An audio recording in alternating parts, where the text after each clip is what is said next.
నమస్తే సంతబాబు. నిన్న మన భోగాపురంలో ఒక ఎయిర్‌పోర్ట్ ఓపెనింగ్ జరిగింది గదా! మోడీ గారు కూడా వచ్చారు.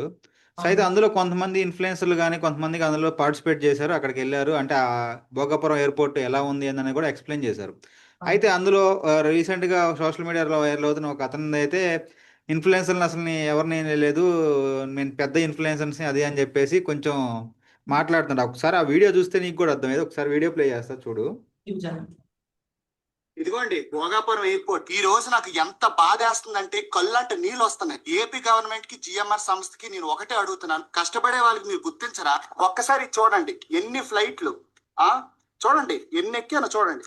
ఇదిగోండి మొత్తం అన్ని అవే. విజాగ్, విజయనగరం, శ్రీకాకుళం నుంచి ఎంతమంది ట్రావెలర్స్ ఉన్నారు? అన్వేష్ ఉన్నారు. అన్వేష్ ఎలగారారు పక్కన పెట్టేయండి. నెక్స్ట్ ఎవరు ఉన్నారు? నేనున్నాను. శ్రీకాకుళంలో ఎంతమంది కంటెంట్ క్రియేటర్స్ ఉన్నారండి? చిన్న చిన్న పేజీల వాళ్ళకి పాస్ ఇచ్చారు, మీడియాకి పాస్ అవ్వలేదు. పెద్ద పెద్ద కంటెంట్ క్రియేటర్స్ పాస్ అవ్వలేదు. నాలాంటి ట్రావెలర్స్ కి పాస్ అవ్వలేదు. ఈ వీడియోని ప్రతి ఒక్కరికి షేర్ చేయాలి. ఇది చాలా అన్యాయం అండి. ఎవరెవరికో పిలిచారు. ఈ రోజు 195 దేశాలు నేను తిరుగుతానా, మీరు పిలిచిన వాళ్ళు తిరుగుతారా? రేపు పొద్దున్న ఎయిర్పోర్ట్ తో అనుబంధం నాకుందా వాళ్ళకుందా? కళ్ళంట నీళ్ళు వస్తున్నాయండి. ఎవరెవరికో మెయిల్ పెట్టారు. పెద్ద పెద్ద క్రియేటర్స్ కి, నాలాంటి ట్రావెలర్స్ కి ఎవరు పెట్టలేదు. ఇక నుంచి నేను దేశాలు ఏ హైదరాబాద్, ఏ కలకత్తా, ఏ ఢిల్లీయో, ఏ ముంబై వెళ్తాను తప్ప ఇక్కడ నుంచి అయితే అస్సలు వెళ్ళను. ఈ రోజు నేను చెప్తున్నాను, నా గౌరవం దగ్గరికి నేను రాలేనండి. నాకు ఎవరి మీద కోపం లేదండి. ఇది నా బాధ. నాకు కష్టం గుర్తించలేదని బాధపడుతూ ఈ వీడియో చేస్తున్నాను.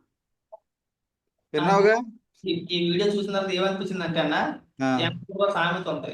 శరీరం మీద తగిలితే మనకే ఎండిపోద్ది అని చెప్పేసి. ఆ! ఇక్కడ ప్రభుత్వం పిలిచింది, ఎవరిని పిలిచింది? కొంతమంది ఇన్ఫ్లుయెన్సర్స్ పిలిచిన మాట వాస్తవమే. ఆ! ఎవరైతే లోకల్లో ఆ ప్రాంతాలకు సంబంధించి, లేదంటే ఆ ప్రాంత ప్రజల గురించి, లోకల్లో ఉన్న సమస్యల గురించి ఎవరైతే ఈ సోషల్ మీడియాలో రీల్స్ చేస్తా ఉంటారో వాళ్ళని పిలిచిన మాట వాస్తవమే. ఆ!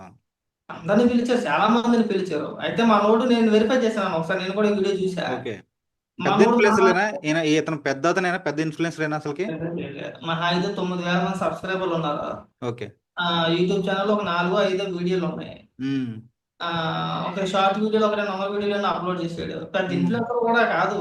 ఓకే. ఇప్పుడే స్టార్ట్ చేశాడు. ఏదో హ్మ్. ఊరికే వియత్నమో ఎక్కడికో వెళ్ళొచ్చాడు మొన్న రీసెంట్ గానే, అంత ముందు ఎప్పుడు అని. హ్మ్. ఆ ఒక్క హ్మ్. వీడియో వెళ్ళి రావడం అంతకు మించి పెద్ద ఇన్ఫ్లుయెన్సర్ అని ఇంకోటి కాదు.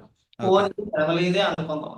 పిలవనంత మాత్రాన నేను ఆ! ఇక్కడి నుంచి ఎక్కనండి, నేను హ్మ్. కలకత్తా వెళ్తానని, కలకత్తా కాకపోతే ఢిల్లీ వెళ్ళు, ఎవరు వద్దన్నారన్నా? అంతేగా. ఇప్పుడు అట్ట ఏం లేదు, కడుపు మంట అంతే. వీళ్ళంతా కూడా ఒక బెటాలియన్ ఉంటుందన్న. ఆ! ఇంకో రకంగా విషయం కట్టాలి. ఆ! ప్రభుత్వానికి ఇన్ఫ్లుయెన్సర్ మధ్యన ఇది ఎందుకు ఉంటుంది అన్న విద్వేషం ఎందుకు ఉంటది? అంతే గదా! అతని ఇప్పుడు మీద పర్సనల్ టార్గెట్ ఏమి ఉండదు గదా! పర్సనల్ టార్గెట్ ఏముండదు. హ్మ్. ఇప్పుడు అలా అయితే అందరిని పిలవలేదుగా, స్టేట్ నుంచి అందరిని పిలవలేదు. ఆ హ్మ్. ప్రాంతంలో ఎవరైతే ఉన్నారో ముఖ్యంగా వాళ్ళనే పిలిచారు. ఎందుకు పిలిచారు? వాళ్ళని మాత్రం ఎందుకు పిలిచారు? హ్మ్. ఆ ప్రాంత అభివృద్ధి వాళ్ళ ద్వారా అయితేనే ప్రజల్లోకి బలంగా తీసుకెళ్ళాలనే ఉద్దేశంతో ప్రభుత్వం అవును. పిలిచింది. అవును. మరి మనోడు ఎక్కడ ఉంటాడు? మనోడు చేసే కంటెంట్ ఏంటి? అసలు మనోడు కంటెంట్ కి, లేదంటే ఇంకో దానికి ఎవరు పిలవరన్న. ఊరికే ఆ! ఏదో రకంగా ప్రభుత్వం బురద ఉంటే ఎలాగా అంటే, వీళ్ళ ఆలోచన విధానాలు ఎలా ఉంటాయంటే, ఇప్పుడు భోగాపురం ఎయిర్పోర్ట్ అనేది ఈ సోషల్ మీడియాలో వైరల్ కంటెంట్. ఆ! దీనికి సంబంధించి అనేక రీల్స్ వస్తున్నాయి. దాంతో పాటు ఇది కూడా ముందుకెళ్ళిపోదు కదా! కాస్త కొత్త ఫేమ్ వచ్చుద్ది కదా అనే ఆలోచన కానీ, లేకపోతే మనోడు అంత ఇన్‌ఫ్లుయెన్సర్ కూడా కాదు. ఇంకోటి ఓకే. ఓకే.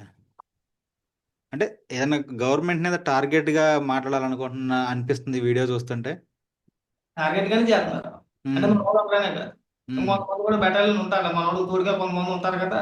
హ్మ్. ఎవరైతే పిలవలేదో వీళ్ళందరూ టార్గెట్‌గా ఉంటారు కదా! హ్మ్. హ్మ్. ఇప్పుడు ఆ వీడియో నువ్వు బాగా గమనించావా? ఏం మాట్లాడాడు? హ్మ్. నేను ఇన్ని దేశాలు తిరిగొచ్చాను. అవును. అన్నిటికి పిలవలేదు. ఈ ఎయిర్‌పోర్ట్‌తో అనుబంధం నాకుంటదా? మీరు పిలిచిన వ్యక్తులకు ఉంటదా? అంటే అందరికీ ఉంటది. ఇప్పుడు ఎయిర్‌పోర్ట్ అవును. అంటే ప్రతి ఒక్కరు ఎళ్ళొచ్చు. అవును. పాస్‌పోర్ట్ ఉంటే ఇతర దేశాలకెళ్తాం. లేకపోతే మన దేశంలోనే మిగిలిన ప్రాంతాలకు మనం వెళ్లి తిరిగి రావచ్చు. ఆధార్ కార్డ్ ఉన్నా సరిపోద్ది. పాన్ కార్డ్ ఉన్నా సరిపోద్ది. అంతే. అంతే. అంతే కదా! అవును. పిలవాలని రూల్ అయితే లేదు. ఎవరిని పిలవాలో, ఎవరిని పిలవకూడదు అనేది ఒక క్లారిటీ ఉంటది. లోకల్‌లో ఉన్న నాయకులు, ఇదిగోండి పలానా పిల్లోడు బాగా చేస్తాడు, అవును. కొద్దిగా బాగా లోకల్ వాళ్ళందరూ చూస్తారని, సపోర్ట్ చేస్తారని ఎవరైతే ఇన్‌ఫ్లుయెన్సర్స్ ఉన్నారో వాళ్ళని మాత్రమే పిలుస్తారు. అందరిని పిలవాలనైతే రూల్ లేదు కదా! అంతేగా. ఏడుపు అంతే. ఇక మమ్మల్ని పిలవలేదు. ఆల్రెడీ వైఎస్ఆర్‌సీపీ పార్టీ వాళ్ళు ఆల్రెడీ ఒక నెగెటివ్ క్యాంపెయిన్ ప్రచారం చేస్తున్నారు కదా! అవును. దానికి తోడు ఇలాంటోళ్ళు కూడా తోడవుతారన్నమాట. అంటే అంతకు మించి నాకు తెలిసి ఇతను ఈళ్ళ ఫ్రెండ్స్ గాని ఎవరన్నా ఎళ్ళుంటారు. అందుకే ఫీల్ అవుతున్నట్టున్నాడు. ఉంటారుగా. హ్మ్. సోషల్ మీడియాలో ఇప్పుడు పరిచయస్తులు ఉంటారు కదన్నా! అవును. అవును. వీళ్ళందరూ నా కడుపు మంట అయి ఉంటది. అవును. అది విచిత్రం కాకపోతే, ఆ! మనోడు క్రెడిబిలిటీ లెవెల్స్ లేవన్నా. ఆ!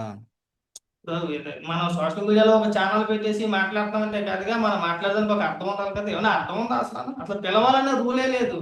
లేదు. లేదు. ఏంటంటే ఆ ప్రాంత ప్రజలకి తెలియాలి కాబట్టి పిలిచారు. దాన్ని కూడా మనం ఏదో ఇది కోడిగుడ్డు మీద ఏకలవ్య ప్రయత్నం చేస్తూ నన్ను పిలవలేదు, నేను రాను, నన్ను అవమానించారు. ఎవరు అవమానించారు? నేను ప్రభుత్వం అవమానించిందా? ఇది కాదు కాదే ఇది. అవును. అదే ఇలాంటి చాలా వీడియోలు వస్తా ఉంటాయన్న, పోతా ఉంటాయి. కాకపోతే ఏంటంటే ఇలాంటి వాళ్ళని ఆదిలోనే వదిలేయకూడదు. వీళ్ళని వదిలేస్తే ఏమైపోద్ది అంటే అన్న, ఉమ్. రీసెంట్ ఒక ఇష్యూ జరిగింది, మీకు తెలుసో తెలియదు. Yeah. విజయనగరానికి సంబంధించింది. ఓకే. సేవ్ లిటిల్ కృష్ణ పేరు, సేవ్ లిటిల్ కృష్ణ పేరుతో ఒక క్యాంపెయిన్ రన్ చేశారు. అవునవునవును. ఏదో మంచి చెడో ఏదో చేశారు మొత్తం. కానీ పూర్తి వివరాలు మనకి కూడా తెలియవు. ఏదో ఓకే. కొంతమంది డబ్బులు తిన్నారన్న ఆరోపణలు వచ్చినాయి. ముఖ్యంగా నవీన్ రామ్ సింగ్ అనే ఒక వ్యక్తి ఓకే. 1 కోట్ల రూపాయలు తిన్నారని ఒకరు, 70 లక్షల రూపాయలు తిన్నారని ఒకరు, రకరకాల అవును, అది హెల్త్ ఇష్యూ ఉందని చెప్పేసి ఫండ్ కలెక్ట్ చేశారు. చాలా ఉమ్. ఇష్యూ నడుస్తుంది అది. సరే ఆ ఇష్యూ ఉమ్. ఏంటో కూడా మనకు తెలియదు. ఉమ్. ఇప్పుడు ఆ ఇష్యూ వచ్చిన తర్వాత ఈ నవీన్ రామ్ సింగ్ అనే వ్యక్తి ఏం చేశాడంటే తెలివితేటలుగా ఓకే. మెల్లిగా ప్రభుత్వం పైన డైవర్ట్ చేసే ప్రయత్నం చేశాడు. ఏంటి, నారా లోకేష్ గారి టీం నాకు ఫోన్ చేశారు, నన్ను ఆపేయమన్నారు, నన్ను బెదిరించమంటారు, ఆ, నన్ను బెదిరించారు. అలాగా 1, 2 సందర్భాల్లో వీడియోలు ఆడియోలు బయటకు వచ్చినాయి. ఓకే. బయటకు వచ్చిన తర్వాత ఏంట్రా వాస్తవం అని చెప్పేసి అని మనకు తెలిసిన ద్వారా కలుపుకుంటే అసలు నారా లోకేష్ గారి టీము ఆ నవీన్ రామ్ సింగ్ అనే వ్యక్తిని కానీ ఎవరిని అప్రోచ్ అవ్వాలా. అవ్వదు కూడా. అసలు అవ్వదు కూడా. ఇలాంటి విషయాలు 1, 2 కాదుగా, కోట్ల ఉమ్. కోట్ల రూపాయలు ప్రభుత్వం కూడా కొన్ని రూల్స్ ఉంటాయి. ఎలా పడతాలో ఇచ్చేస్తారు. అవును, అవును.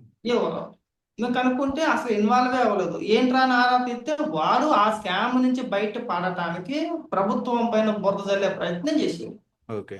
నేను ఇది పై స్థాయి వరకు తీసుకెళ్ళానన్న. ఆ, మనోడు ఆడియోలు వీడియోలు పైకి పంపించి పై స్థాయి వరకు తీసుకెళ్ళి వీడు ఎలా బ్లేమ్ చేస్తాడు, ఏంటి పరిస్థితి, నిజంగానే ఒకవేళ అప్రోచ్ అయ్యారా లేదంటే, లేదమ్మా ఉమ్. అలాంటి కార్యక్రమం అయితే ఏం జరగలేదు, ఇలాంటి ఓకే. వ్యక్తులు అప్రోచ్ అవ్వలేదు కూడా, చూద్దామని ఏం యాక్షన్ తీసుకుంటారో. ఇలాంటి రోజులు ఊరికే వదలకూడదు అన్న. అవును, అవును, అవును. వాళ్ళు వదిలేస్తే ఇలాంటి నవీన్ రామ్ సింగ్ లాంటి వాళ్ళు ఇంకొంతమంది తోడవుతారు. ఇంకా రానున్న రోజుల్లో పెరుగుతారు కూడా. అవును, వీళ్ళు సహాయం చేసేది తక్కువ అయిపోయింది, తినేసేది ఎక్కువ అయిపోయింది. అవును, ఇందులో ఎవరు శుద్ధపూసలు కాదన్న. అవును. అందరూ చాలా మంది ఇన్ఫ్లుయెన్స్ ఉన్నారు అందులో.